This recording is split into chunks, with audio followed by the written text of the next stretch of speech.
Kun raadiyoo sagalee Oromooti. Raadiyoon sagalee Oromoo torbanitti guyyaa 3 wixata, roobii fi sanbata galgala keessaa sa'a 7 haga 7:30 dambalii gabaabaa meetirbaandii 16 yookaan kiiloohertzii 17,850 irratti qophiilee isiniif dabarsu amma jalqaba. Kun raadiyoo sagalee Oromooti.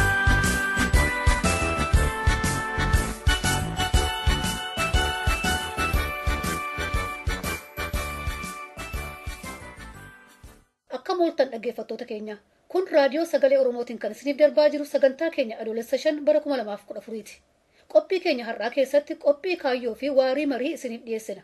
Qophii kaayyoo keessatti duula waldaan dargaggoota Oromoo addunyaa gaggeessaa jiru laalchisee gaaffiif deebii miseensa waldichaa waliin goone isiniif dhiyeessina. Qophii keenya yaadannoo seenaa kan uummata Oromoo fi seenaa Itoophiyaa jedhu kutaa lammaffaa har'aaf hin qabnu torbee itti fufna. Qophiin waarii marii immoo waa'ee maalummaa biyyaa irratti marii gaggeessa isiniif dhiyeessa. Hunda dura kan dhiyaatu oduudha. An kan isin keessummeessu Lalisee Udaajooti. Amma gara oduutti isin dabarsa.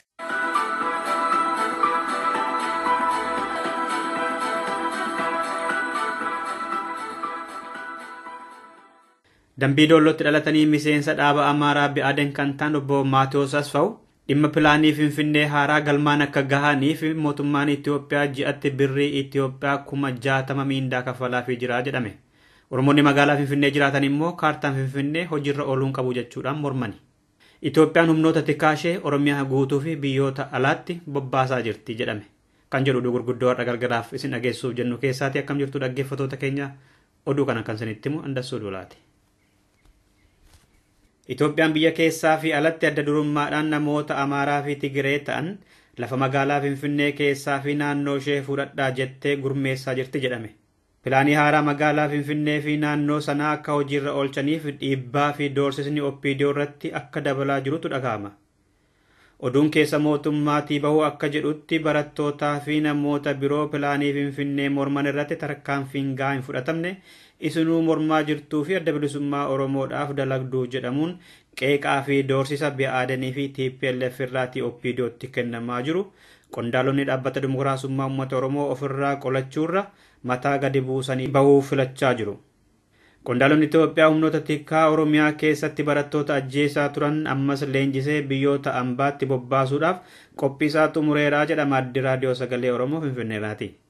Kaayyoon isaanii nammaa kun immoo Amaarotaa, Tigree fi Oromoota US, Ameerikaa, Kanaadaa, Awurooppaa fi Awustiraaliyaa jiran akkasaan Finfinnee fi naannoo isheetti lafa fudhatan mooksoofidha. Alattis hiriira akka irratti hin baaneef sossobuu fi yoo didanis immoo doorsisuufidha jedhama addi keenyi kun. Itoophiyaan namoota Oromoo basaasan guutummaa Oromiyaa keessatti akka haaraatti bobbaasaa jirti. Sababiinsa immoo barattoota boqonnaaf gara biyyaatti deebi'an fincilaaf akka uummata hin kakaafneef duukaa bu'anii ukkaamsuufidha jedhame. Hordoffiin kun immoo daldaltoota Oromoo, qonnaan bultootaa fi horsiisee bultootaa of beeku jedhamuun shakkaman dabalata. Hojii basaasanii Oromoota ukkaamsuu kana akkaataa itti fiixa baasaniif magaalota kan akka Adaamaa, Ciroo, Bishooftuu, Naqamtee, Jimma, Gimbii fi Hawaasaatti leenjiin kennamaafii jira. Basaasotaa fi qondaalota tikaa Oromiyaa keessatti Oromoota hiisisaa fi ajjeesisaa turan torbee kanarraa kaasee bakka wal jijjiiraa jira mootummaan. Warri Amboo fi Naqamteerra turan yeroo ammaa kana Mooyyalee fi naannoo isheetti ramadamanii jiran. Guyyaa borurraa kaasanii immoo Mooyyaleerraatii gara baha Oromiyaatti bobba'uu jedhe maddi raadiyoo sagalee Oromoo. Kibxata darbee magaalaa Finfinnee hoteela Dassaaleen jedhamu keessatti dhimma kaartaa Finfinnee fi naannoo ishee ilaalchisee irratti mari'achuudhaaf Oromoonni walgayii waamaman mormii fi balaaleffannaa cimaa dhageessisaa oolan. Walgayii Oromoota Finfinnee keessa jiraatan hayyoota Oromoo fi miseensota dhaabbata dimokiraasummaa uummata Oromoo hirmaachise sana bulchaa magaalaa Finfinnee obbo Dirribaa Akumaa, nama abbummaadhaan dhimma pilaanii Finfinnee gaggeessu obbo Maatewos Asfawuu fi qondaalota adda bilisummaa uummata Tigraayitu gaggeessaa turan. Qondaalonni sun faayidaa pilaaniin Finfinnee qabu yeroo himuudhaaf jedhan, hirmaattonni immoo bu'aan pilaanii Finfinnee ajjeechaa fi hidhaa barattootaati jechuudhaan mormaa turanii jedha maddi keenya keessa ture. Itti gaafatamaan biiroo dhimma pilaanii magaalaa Finfinnee fi naannoo ishee obbo Maatewos Asfaw dhimma kana galmaan akka gahaniif ji'atti miindaan qarshii 44,000 fi faayidaan addaa qarshii 16,000 kaffalamaafii jira. Maatiyos Asfaaw Amaara Dambiidollootti dhalatanii fi miseensa dhaaba siyaasaa Amaaraa Bi'aaden jedhamuuti. Oromoonni walga'ii sanarratti argaman pilaanichi hojiirra ooluu hin qabu jedhanii waan mormaniif osoo hin milkaa'in adda galani. Keessi dhaabbata Dimokiraasummaa Uummata Oromoo akkuma jeeqametti jira. Wal mooksuu, dalagarraa wal dhaabuu fi wal basaasuun carraa miseensota OPDO ta'ee jira. Doorsisnii fi dirqamni Bi'aadenii fi TPLF irraa itti kennamus ittuma fufeeraa jedha oduun dhaabicha keessaa bahu. Waajjira giddugalaa dhaabbata Dimokiraasummaa Uummata Oromoo keessaa adda bilisummaa Oromoo ficitii dabarsataniitu kan jedhaman namoonni 7 hojiirraa ari'amaniiru. Adda Dimokiraataa Warraaqsa Uummattoota Itoophiyaa yookaan EPRDF'n dabalataan dirqama 4 itti kenneera. Barreessaan dhaaba siyaasaa Amaaraa Gimboot 7 humnoota tikaa Yemeniin qabaman gara Itoophiyaatti dabarfamanii kennaman. Obbo Andaargaachoo Tsiggee gara biyya biraatti osoo xiyyaaraan darbuuf jedhaniiti sana'aatti humna tikaa warra biyyattiitiin torbee darbe qabamuun ni beekama. Gimboot 7 ibsa kaleessa baaseenii fi maddi oduu Ajaansi Pirees obbo Andaargaachoo Tsiggee mana hidhaa Finfinnee keessa jiru jedhan. Dubbii himaa mootummaa Itoophiyaa obbo Geetaachoo Raddaa engadda kana Yemeniin obbo Andaargaachoo Tsiggee akka dabarsitee kennitu barbaanna jedhanii ture. Obbo Andaargaachoo Tsiggee namoota Gimboot 7 keessaa golositummaan Itoophiyaan barbaaddu keessaa tokkodha. Ibsa bal'aa ittiin kenniin malee Yemeniin obbo Andaargaachoon maqaa namoota barbaadaman keessaa waan jiraniif qabnee jette. Itoophiyaan injiineroota Oromoo lamaan Injiinar Tasfaa'uu Camadaa fi Injiinar Masfin Abbabee dabalatee Oromootaa fi Ogaadenoota hedduu ukkaamsitee biyyatti galchaa turu dhaabbilee mirga dhala namaaf falmanii fi dhaabni siyaasaa himataa akka turan beekamaadha. Jaarmiyaan mirga gaazexeessitootaatiif falmuu Reporters Without Borders jedhamu gaazexeessitoota Oromoo 20 dhaabbata reediyoo fi televezyiinii Oromiyaa irraa hojiirraa dhaabuu balaaleffate. Gaazexeessitoota sana dalagarraa dhaabuun biyyittii keessa walabummaan yaada ofii ibsachuun akka hin jirreef kun ragaa guddaadha jedhe dhaabni kun. Reporters Without Borders itti gaafatamtuun damee Afrikaa Kilaa Kaahin Sirber gaazexeessaan ilaalcha yaada isaatiif jedhamee hojiirraa ari'amuu hin qabu ture jedhan. Itti dabalaniis adabbiin bulchiinsaa fi seeraa gaazexeessitoota kanarra gahuu akka malu sodaa qaban ibsuudhaan mootummaan kan kana godhuu fi filannoo bara 2015f mormitootaaf obsa akka hin qabaanne agarsiisaa jedhan. Gaazexeessonni Oromoo kunis hatattamaan gara hojiitti akka deebi'an jechuudhaan gaafatani. Dhumarrattis Somaaliyaa Moqadishoo caffee biyyattii cinaatti boombiin har'a dho'ee yoo xiqqaate lubbuu loltoota 3 galaafate. Boombii konkolaataa irratti kiyyeeffame sun loltoota 2 dabalatee namoota san biroo madeesseera. Bakki itti dhuka'e sun masaraa pirezidantii irraati xiqquma fagaataa jedhe Aljaziiraan. Hanga oduun kun qindaa'etti gocha kanaaf kan anadha jedhe hin dhaga'amne. Somaaliyaa keessatti waan akkasii kun waanuma baramedha. Dhaggeeffattoota keenya oduun keenya irraa galgalaa kanumadha. Qophiilee itti waliin turtii gaarii.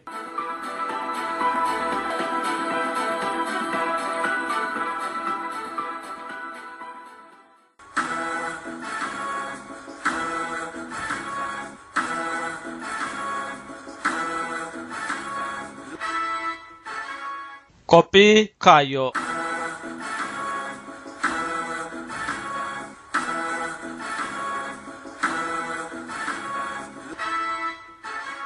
Akkam mooltan dhaggeeffattoota keenya qophii keenya kaayyoo har'aa keessatti duula waa'ee barattoota Oromoo biyyatti hidhamanii jiran ilaalchisee isaan eegsisuuf duula gaggeeffamaa jiru irratti sochii waldaan dargaggoota Oromoo kan damee addunyaa gochaa jiru irratti kan xiyyeeffate qophii qabna. Qophii kana irratti affeeramee kan dhiyaate miseensa waldaa kana akka ta'ee fi abbaa dinagdee waldichaa Kadiroo Nuureeti. Gaaffiif deebii kana kan godhe maamila keenya Jamaalis Kadiroo hedduu galateeffannaa gara qophiitti dhiyaadha. Duraan dursee affeerraa si gooneef asirratti nu dhiyaachuu keetiif hedduu galatoomi. Anillee duraan dursee carraa kana naa kennuu keessaniif fi yeroo keessa fudhattanii intarviiyuu wajjin godhuu keessaniif galatoomaa isin jedha. Itti aansee ibsa dhiyeenya kana waldaan dargaggoota Oromoo idil addunyaa akka baase argee ture yookaan arginee turre achirratti ibsa gabaabaa akka nu kennituuf si gaafachuu barbaadeeti. Gaafiin duraa akka ibsa keessanirraa hubannetti duula sabqunnamtii ja'a social media campaign. Gabaabamatti social media campaign yookaan ammoo duula sabqunnamtii jechaan maal jechaadha maalirraa kaatan? Akkuma OYAN fi boordii isaa wajjin wal ga'anii social media kana wanni baafnee fi namoonni yookiin uummattoonni addunyaa irra jiran hundi waan quba hin qabneef waan Itoophiyaa keessatti ta'utti jiru kan ijoolleen barattoonni Oromoo hiriira nagaa ba'anii irratti mootummaan Itoophiyaa waraanatti banee garii ammoo ajjeesanii garii miidhamanii hedduun isaanii ammoo mana hidhaa keessatti kan dararaman barattoota saniif akka gadhiifaman kaayoon kenna. Kan waan sooshaal miidiyaa kanaan kan dhufneef namoota addunyaa irra jiran marammoo beeksifnee wanti kun Itoophiyaa keessatti ta'utti jira.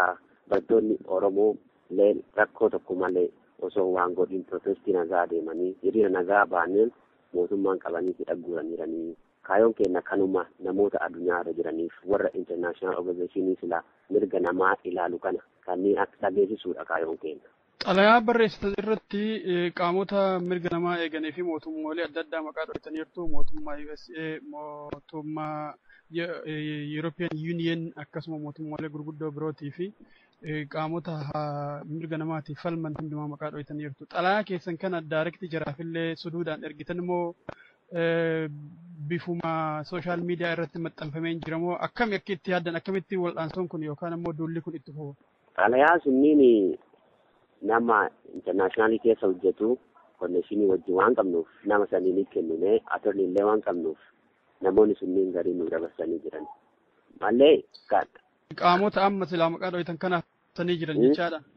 Itti erganiiran. Hayyee bakka haga ammaatitti ergitan keene deeggarsas haa ta'u yaada haa ta'u dhimma kana quba qabnaa yaada keessa jirraa irratti isin gargaara wajjin hojjennaa mootummaa Itoophiyaa abbaa goona isiniin jedhan deebiin wanni dhageettan jira.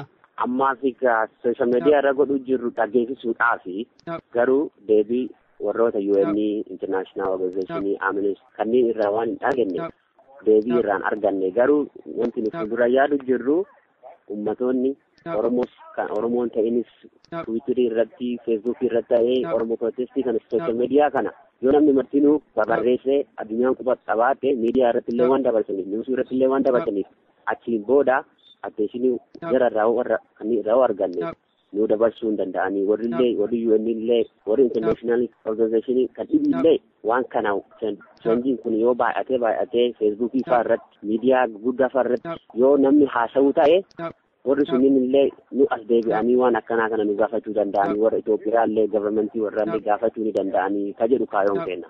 Gama dargaggoota Oromoo keessa jiranis tahee kan biyya alaa jiran keessa bal'aa Oromootiif uummata biraa duula keenya milkaa'uu akkamitti isin gargaartanii yaaddu karaa Feesbuukiis haa ta'u karaa biraatiin akka isin gargaaran waamicha. Yaa waamichi nu goonuu fi uummanni Oromoos kan Oromoos ta'is ka biyya keessa jiranis ka biyya alaas jiran martinuu gabajumatti wanti warri godhuu qabanii Feesbuukii irratti dookumentii viidiyoo daqiiqaa 20 IO'yaan baasee jira. Viidiyoo san laalanii jaalatanii Feesbuukii irratti nama dhibii fa'aadha dabarsanii fi miidiyaa gurguddaa akka CNN, Al Jazeera kanneen irratti yoo barreessan fi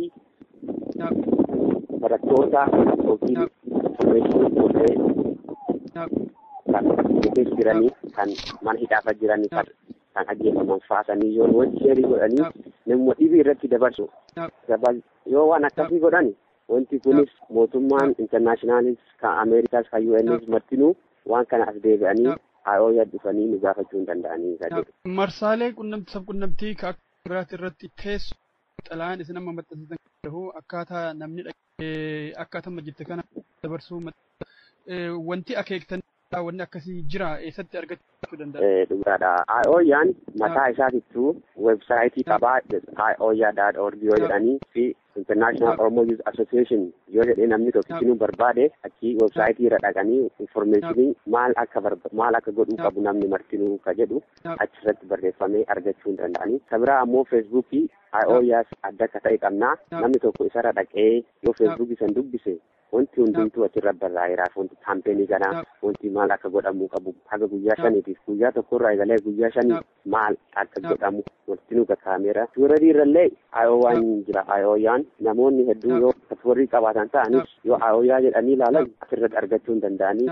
Instagram illee jira waan illee akkanaan kanneen yoo fayyadaman informationii hunda waa'ee protestii fi sooshaal miidiyaa kana namni kamuu argachuu ni danda'a jedhee yaada. miidiyaa kana kaampeenii wanti goonee guyyaa 5 jenne malee wanti kun hanga gaafiin barattoota Oromoo deebii argatutti fi barattoonni hidhaman hanga gadhiifamutti ittuma fufna haga addunyaan hundi dhageessee warri UN internationalii kunis gaafii dhaqanii mootummaa Itoophiyaa gaafatanii ijoollee sanniin gallakkisanii ittuma fufa malee waan dhaabatu miti wanti ani uummata kenna jechuu qabus kaampeenii kana guyyaa 5 jenne malee akka nu duuba dhaabbatanii yooma hunda Facebook irratti illee nama dhibiitiin akka sheerii godhan nama dhibaallee akka barsiisan jedhee gaafa.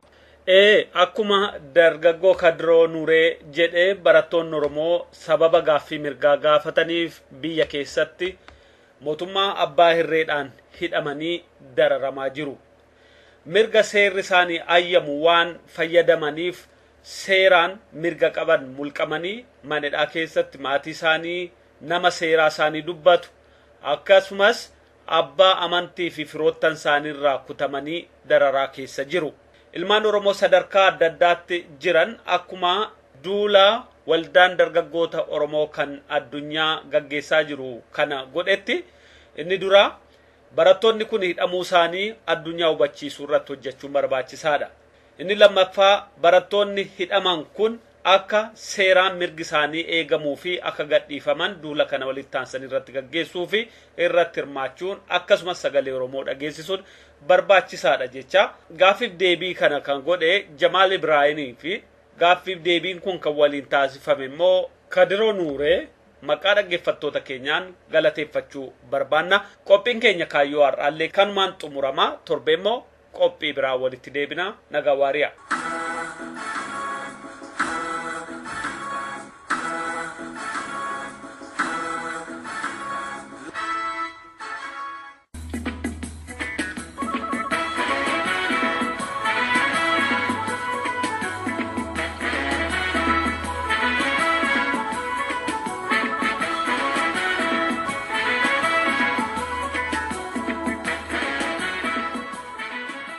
Dhaggeeffattoota keenya kabajamoo akkam ooltan kun qophii waarii mariiti. Qophiin waarii marii torbaanitti guyyaa tokko isinii dhiyaatu amma calqaba. Qopheessee dhiyeessaan Jamaal Ibraahim. Qophii har'aa keessatti marii hayyoota Oromoo Dr. Muhammad Hasan Alii fi Dr. Abbaas Haajii waliin goone kutaa duraa isiniif dhiyeessaa itti dhiyaadha. Wanni irratti haasofnu waan lama. Tokko biyya jechaan maal jechaadha. Sabni tokko saba tokko tahee fi biyya tokko necessarily qabaata jechaa miti. Amma biyyoonni Arabaa akka sabaatitti namoota biyya tokko tahaniit fakkeenyaaf biyya garagaraa saddaan qoodamanii jiran. Oromoon politikaalii yeroo ammaa yaada garagaraa haasoftu akka nama biyya adda addaa qabuutitti imeejiin isaa mul'ataa jira. Cinaan isaa akka waan Itoophiyaan biyya isaati jedhu akka cinaan isaa mootu Oromiyaatu biyya kiyya waan jedhu kana jechaadha. Jaarmonni siyaasaa fakkeenyaaf biyya adda addaa keessa jiran hanguma fedhallee dimokiraatik institushiniin yoo jiraate biyya biraatitti wal dorgomuu hin danda'an.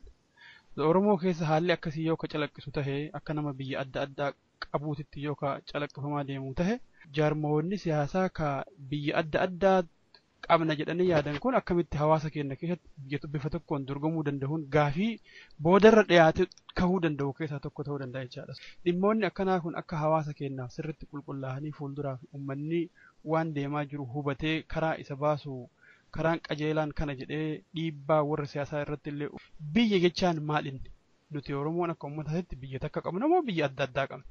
Warri siyaasaa mootuyyuu biyya jechaa biyya takka qabnaa irratti yoo walii hin galin rakkoo akkamii hawaasa kana keessatti uumuu danda'an furmaanni isaa immoo kan akka haalli akkasii kun uumamne maalinni kan jedhu. Kanaafi gaafii biraa biyyi takka biyyoonni addunyaa kanarra jiran marti yeroo takkatti UN'n at least kaleessuma dhalate waggaa 50-60 caalu recognition arganne.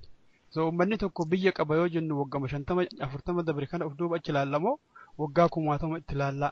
Seenaan uummata tokkootii fi biyya gargar bahuu ni danda'a ka jedhu dhimmoota kanneen irratti haasawuu fi akki na hubattanii. Bareeda kaamarree ammaan bakka biyya jedhu san irraa biyya jechaan maal inni uummata tokkoof hiikkaan isiin qabaattu maal inni political definition hiikkaan siyaasaa hoo maal inni ka jedhu san irratti achi xiyyeeffadha. Dr. Abbaas yoo deebiseen hedduu fedha gama kiyyaan. Atillee calqabuu hima dandeettaa hubachuu waluma gargaarreetti deebisudha. Ati deemi. Akka gaafin ati gaafatte gaafii bal'aa biyya jechuun waa lamatti ilaalamaa. biyya namni bakka galu tokkoon biyya jechuu danda'a. Country jettiin faranjiin afaan maraanoo jetti biyya jechuun naannoon itti jiru sun biyya jechuu danda'ama. Biyyi guddaan mootummaa sunis biyya jechuu danda'a. Lachuu waamanii biyya tokko tokkotti biyyaaf mootummaallee maqaan isaa tokkichuma. Amma yoo fudhattu biyya akka Faransaatiif biyya akka Ispeen akka Ingilizii kana waan ta'u afaan isaaniitiif mootummaan isaanii tokkicha waan ta'eef biyya Ingilizii yoo jettu mootummaalleen kan Ingiliziiti afaanis Ingilizii dubbatama jecha. Biyya akka amma kunoo amma Itoophiyaa fakkaatu fi biyya Afrikaa kanneen namni sabni baay'ee waan keessa jiruuf mootummaa akkuma amma reefatti gaafatte kanaan biyya san jedhanii waaman. Itoophiyaa jechuun kaayoo Itoophiyaa jedhanii biyya takkitti impaayera Itoophiyaati maqaa nama jijjiiramuu hin danda'a. Rippaabilikii jechuun hin danda'anii Itoophiyaa jechuun biyya sabni baay'een keessa jiru jechuudha. Achi keessatti immoo biyya baay'eetu jira. Yoo biyya baay'eetu jira jenneetiin jenne biyya Oromootu jira. Biyya Oromooti jechuun biyya Oromoon keessa jiru jechuun biyya Oromoon waggaa dhibba baay'eef meebii gara bakka gariitti kuma hedduullee ta'uu hin danda'a keessa turan jechuun biyya sanitti afaan Oromoo waan baay'atee dubbatuuf aadaan Oromoo waan baay'atuuf biyya Oromiyaati jedhama. Namni biraallee jiraachuun hin danda'ama. Yoo biyya Oromiyaati jechuun jennu kun kiiloomeetirii 600 hin ga'a. Sabni uummata Oromoo kan miliyoona baay'ee ta'u biyya keessa jiru jechuudha. So Oromoon biyya tokko qaba jennee yaadna. Dur gara biyya Amaaraa sanii wajjin impaayera Itoophiyaa qabattee maqaa Oromoo kana garagaratti maqaa kennanii fi kaan xaqlaa gizaat kaan Oromoo Baaleetti yookaan Oromoo Hararii Oromoo dhiyaatii bariitti jedhanii maqaan taane tokkoon addaa qoodaan malee Oromiyaan biyya tokko ta'uu isaa waa hedduutu jira. Aadaan tokkichaa, afaan tokkichaa, amantiin garagaratti illee haa deddeebi'u malee amantiin isaa seenaa keessatti illee tokkicha ture. Lammata immoo mararraa walitti nama gammachiisu biyyi Oromoo kun adda addaan hin citin Keeniyaa irraa calqabamee haga kunoo gara Walloo fi biyya Tigree ga'utti oduu addaan hin citin jira jechuudha. Kana waan ta'eef biyyi Oromiyaa kun naannoon isaa beekamee jira. Amma kun odda Itoophiyaan ijaaramtee odda amma seera federaalizimii jedhan kana dhaabanii kun maap irratti illee jira biyya Oromootii jechuun hin danda'ama. Kalammataa biyya jechuun karaa international relations karaa biyya alamaatiitti yoo fudhattu mootummaa 195 jira. Kun jechuun mootummaan isaa baandiraan isaa alaabaan isaa United Nations irratti dhaabatee achitti mul'atu kun biyya mootummaatii jedhanii adda bilisummaa callaa bilisummaa warra qabu jechuudha. Ka United Nations beekee achi keessatti miseensa ta'eetiin ambaasaadara isaatii fi nama isaa dubbatu qabu jechuudha. Biyya gara 195 akkuma ati jettu kun biyyi gariin baay'ee turte biyyi gara 100 ol jirtu. United Nations gaafa ijaaramu biyya 50 wajjin ijaarame. Gara 145 maal ka ta'u 45 ka ga'u haga siyaas ijaarame jechuudha. Biyyi bilisummaa hin qabne biyya tokko keessatti laakkamti. Biyya tokko keessatti kunoo federaalizimiitu jira.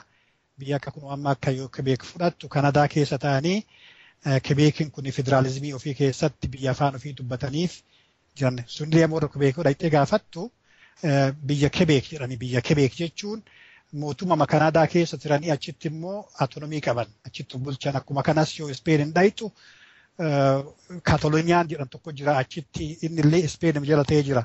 Kanallee akkuma mootummaan itti ijaarame warri achi keessa jirullee biyya qabna jechuu danda'a. Warri immoo United Nations keessa jirullee kan mootummaan beeke biyya jechuu danda'ama akkuma abbaan itti yaade jechuudha. Kun immoo biyya keessatti biyyi garaagaraa poolitikaa garaagaraa waan qabduuf biyya garii akka afaan isaan dubbatamu godhanii akka eenyummaan isaatu hin beekamnetu jira. Ka Oromollee yoo fudhanne amma haga waggaa 191 duratti Oromiyaa ka jedhamu kun hin jiramu biyya addaan qoodanii Oromoon kun akkuma waan wal fakkaatu malee adda addaan qoodanii biyya gariitti akkasuma jira garii federaalizimiitu jira garii autonomii kennanii fi akkuma biyya san keessatti ka bulu maqaa saniin beekamee afaan ofii guddifata. Akkuma amma siin jedhe kana yoo lama keessatti ilaalte kun United Nationiin warra bilisummaa qabu warra mootummaan isaa ijaaramee achitti United Nations beekee jechuudha. Kun immoo biyya tokko keessatti multi ethnic nations kan jedhan kana keessatti biyya hedduutu jira. biyyiin kana keessatti akkuma siin jedhe kana garii akka afaan ofiin dubbanne aadaa ofiin dubbanne autonomii sanis akka hin qabanne centralized state jedhaniin akkas godhanii akka Itoophiyaan godhaa turte sanii gariin immoo akkuma jirutti autonomii qabaa. Biyya yoo jennu akka kana yoo dhugaa dubbanne kaa biyya jechuun namni saba tokko yoo ta'e hoomlaandii qaba. Hoomlaandii jettiin faranjiin namni hoomlaandii itti jiraatee waggaa baay'ee jiraatee bakka akaakayyoonni namaa itti awwaalamtee bakka ababayyoonni namaa itti awwaalamtee bakka mootummaan itti ijaaramtee bakka seerri itti ijaaramee bakka namni tokko itti walgahii nagaa waliin godhee bakka namni tokko immoo irratti lolee kuni place of memory jettiin faranjiin kuni biyya jechuun ka wanna generation dhaloota baay'ee 600-700 kalaakamu kan dhaloota waggaa 600 laakamu Professor Muhammad waan baay'ee qoratee waan 600-400 jiru kana sirriitti bal'isee himaa kana jechuun ka biitti hoomlaanditu jira. Hoomlaand jechuun ka amma warri duraan hin qabne illee warri biyya sana dhabe illee deebi'ee biyya sana ijaarachuu hajama. Yoo amma xiqqoo isin ibsee jiraadhe biyya tokko bilisummaa qabaachuuf autonomii illee qabaachuuf biyya qabaatu sirra jira. Biyya qaba biyya kiyya ka jettuun hoomlaand ka jedhanii qabaatu sirra jira. Yoo kun hin jiraatiin biitti tokko inuu hin jirtu jedhan. Amma waan tokko barreessee bal'isee isinii hime jaarraa 19 keessatti biitti Awurooppaa martuu hoomlaand jedhan qabanii kan waan ta'eef mootummaa isaanii argatu sirra jiraa jedhanii dubbatan. Self determination. Hoomlaandii waan qabnuu fi biyya keenya argannaa biyya keenya mootummaa keenya ijaarannaa jedhanii dubbatan. Namni immoo biyya hin qabnes hin jira gariin tokko akkuma beektanii warri Yahudaa kun Yuushin kun biyya waan hin qabnee fi isaan maal ta'anii jedhan. Hoomlaandiin eegan jiraatiin isaan saba ta'uu hin danda'anii kan jedhutu jira. Namichi kun kana dhageennan mala baase. Malli inni baase nullee ka biyya tokko hin qabnaa turree biitti suni ziyoon jedhaniini kana waan ta'eef achitti deebi'uuf dhaabannaa jedha. Ziyoonism jechuun namichi Theodor Herzl jedhamu tokko kan dhaabe waggaa 800 fi waggaa 1880 keessa kan dhaabe biyya san dhaabna jechuun hoomlaand.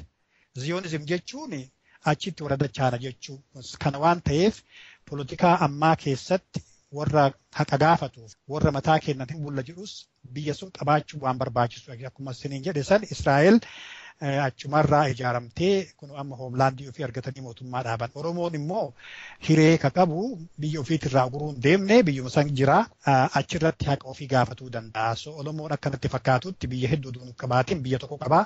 Biitti isaa sun Oromiyaa jedhamtiin biyya Oromoon keessa jiru biyya Oromoon keessa ture biyya Oromoon yaadannoo qabu.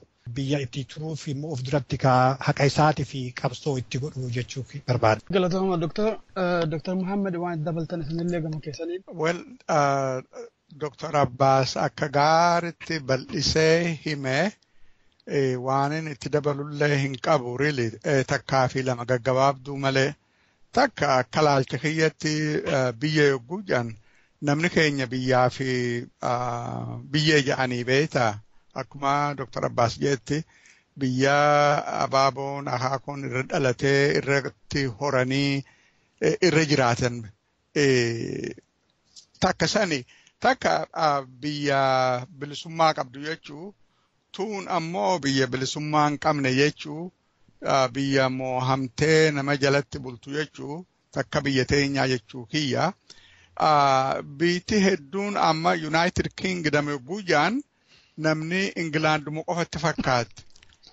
Scotland full autonomy qabdi bilisummaa isaanilleef barbaadan ammallee Ireland bakka lamatti addaan baatee takka mootummaaf danda'ee qabdi. Northern Ireland autonomous taatee United Kingdom wajji jiraati jechuu. Wales akkas. Biitti takka yoo democratic system jiraate ummanni homeland qabu akka Dr. Abbas akka gaariitti himetti full autonomy qabaatee wajji jiraachuu ni danda'a nama agarsiisa jechuudha. Tun waan dirree jiraati. Haalli biyya keenya keessa jiru haala biraati. Eega ummanni keenya kana boodatti dhufna. Eega ummanni keenya cabe booda takka ummanni keenya if bulchuu hin dandeenye. Biyya teenya control godhuu hin dandeenye, resource ummata keenyaa control godhuu hin dandeenye, akkuma dur miidhamaa turetti ummanni keenya irrallee miidhamaa. Kanaaf ummanni keenya maal godhuu qabaa tana gaa booda irratti wal gaafanna jechuudha. Dhaggeeffattoota keenya kabajamoo mariin hayyoota Oromoo lamaan Dr. Muhammad Hassan Alii fi Dr. Abbaa Saajii waliin goone kutaan duraa asumarra raawwata kutaan itti aanu torbee dhufu qabannee dhiyaanna hagasiif nagaan nu tura.